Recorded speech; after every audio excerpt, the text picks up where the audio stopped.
La vengeance sera pour plus tard. Dans un match disputé dans des conditions météorologiques difficiles, le Warrior a tenu tête aux Carabins de l'Université de Montréal, sans toutefois parvenir à repartir du septième avec la victoire samedi après-midi.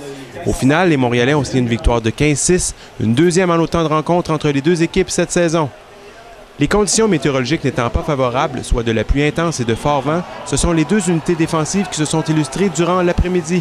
D'un côté, les Sherbrookeois n'ont amassé qu'un maigre 206 verges de gain et de l'autre, les Montréalais n'ont fait avancer le ballon que sur un total de 277 verges.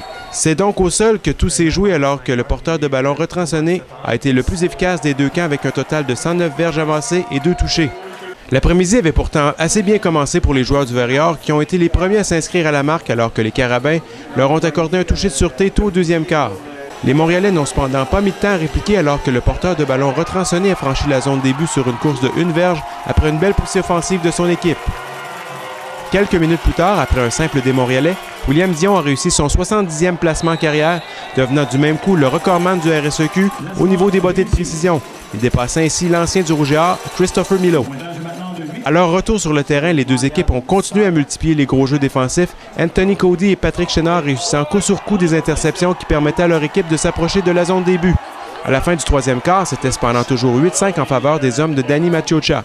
C'est donc au dernier quart que le match s'est joué alors qu'après une longue passe captée par Alexandre Fortier dans le territoire du Warrior, retrançonné a marqué son deuxième majeur de la journée. On a eu nos chances. On n'a pas été capable de faire le bon jeu au bon moment qui nous aurait permis de finir une poussée. Puis de prendre les devants. Ça a été longtemps un match, la couteau tiré. Première équipe qui faisait ce fameux toucher-là, je pense qu'il était pour avoir l'avantage. Puis ça a été eux. C'est tout à leur honneur. On n'a pas manqué, de chance. On n'a pas été capable de les prendre, malheureusement. C'est les petites choses, hein, on se fait tout le temps dire, c'est les petites choses qui font la différence. Puis, mais qu'on les fasse, je suis convaincu qu'on va les battre, cette équipe-là.